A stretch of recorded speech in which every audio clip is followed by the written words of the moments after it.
1,9% en juin, 2,2% en juillet et même 3% en août, l'inflation redécolle à des niveaux plus vus depuis 10 ans. Alors l'économie est-elle en train de surchauffer? Faut-il s'inquiéter pour votre portefeuille et celui de votre entreprise? On fait le point. L'inflation, c'est un indicateur qui permet de mesurer l'augmentation du coût de la vie. On crée un panier virtuel de biens et de services et on compare l'évolution de sa valeur mois après mois.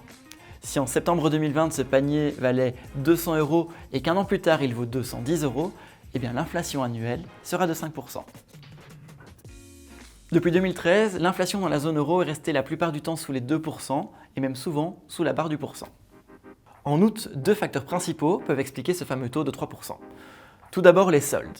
En 2020, pour permettre aux commerçants qui étaient restés fermés pendant la première vague d'écouler leurs stocks à prix plein, certains États européens, dont la Belgique, avaient décidé de décaler leurs soldes d'été du mois de juillet au mois d'août.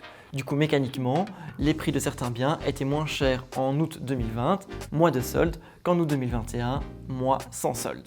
L'effet de l'inflation est donc augmenté par le fait qu'on compare deux mois différents, l'un avec et l'autre sans solde, ce qui n'arrive pas dans des circonstances normales. Le deuxième facteur, et non des moindres, c'est le prix de l'énergie qui a explosé de 15% en un an. Comment l'expliquer ? Après des mois de restrictions liées au Covid, l'activité économique reprend partout dans le monde à peu près en même temps, ce qui veut dire que les ménages et les entreprises consomment davantage de pétrole, de gaz, d'électricité, ce qui pousse les prix à la hausse. À cela s'ajoutent d'autres facteurs, comme l'augmentation du prix de la tonne de CO2 émise en Europe. Cette reprise économique se confronte à un autre facteur, car oui, la demande est en hausse, mais les entreprises sont toujours chamboulées par la mise à l'arrêt de l'économie l'an dernier. L'offre n'arrive pas à suivre. En fait, avec le confinement l'année passée, qui a été global dans l'ensemble des zones géographiques, et puis les déconfinements et les reconfinements progressifs, ça a mis complètement à mal les chaînes de valeur mondiales qui évoluent d'habitude assez fort à plus tendues. Et donc, finalement, on se retrouve avec des situations où on a des biens qui sont manquants, des composants qui sont manquants, et ça perturbe complètement le processus. Et ces éléments de perturbation ont tendance à créer de la rareté parce qu'on n'arrive pas à produire suffisamment alors que la demande est là pour écouler ce qui est produit. Et donc, cette rareté amène à une hausse des prix et c'est une des raisons pour laquelle on voit actuellement des prix plus élevés que ce qu'on voyait avant la crise du coronavirus. Tout cela explique pourquoi l'inflation annuelle a passé le cap des 3% en août, mais il n'y a pas de raison de s'affoler pour autant. Alors non, on ne s'inquiète pas de l'inflation à 3% dans la zone euro pour le mois d'août, tout simplement parce qu'elle est due à toute une série de facteurs temporaires qui vont s'estomper avec le temps, les soldes, l'énergie, mais aussi parce qu'on voit finalement que les pressions inflationnistes sous-jacentes, c'est-à-dire par exemple l'inflation dont on retire les effets de l'énergie ou les effets des denrées alimentaires qui sont des prix très volatiles qui évoluent beaucoup d'un mois à l'autre, on voit que cette inflation elle reste encore très modérée. Elle est bien en dessous de la barre du 2% de la Banque centrale européenne, elle est plutôt aux alentours d'1,6% pour la zone euro en août. Et même si on regarde encore plus précisément les données, spécifiquement pour le secteur des services, donc qui ne tient pas compte de cet effet solde décalé, eh bien on voit que l'inflation elle est autour de 1,1% dans la zone euro au mois d'août. Donc clairement, on est loin d'avoir des pressions inflationnistes démesurées.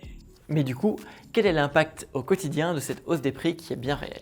Les plus touchés, ce sont les entreprises. Le prix des matières premières augmente, tout comme les salaires qui, en Belgique, suivent automatiquement la hausse de l'inflation.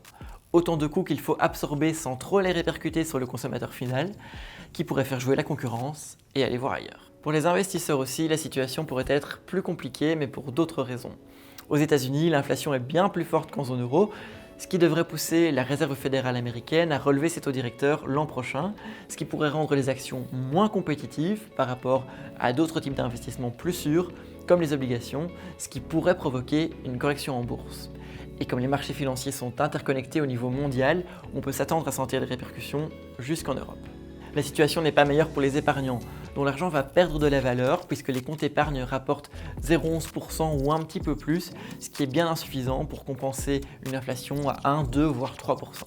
Les seuls qui peuvent avoir le sourire, ce sont les emprunteurs. En effet, le poids de leur prêt va diminuer puisque leurs mensualités ne vont pas bouger, alors que leurs revenus, allocations et salaires vont eux augmenter. Des conséquences différentes pour tous, mais l'inflation en tant que telle n'est pas forcément une mauvaise nouvelle pour l'économie en général. Le fait que l'inflation augmente, c'est pas une mauvaise nouvelle, c'est plutôt même en fait une bonne nouvelle parce que c'est le reflet d'une situation économique qui est plus dynamique et d'une reprise de l'économie après les difficultés liées au coronavirus.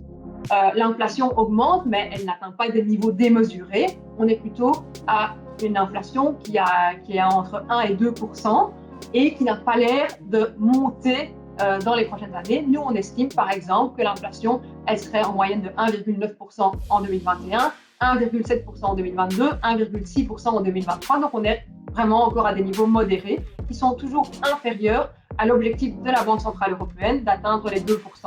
Pour suivre toute l'actualité économique au quotidien, rendez-vous sur l'éco.be.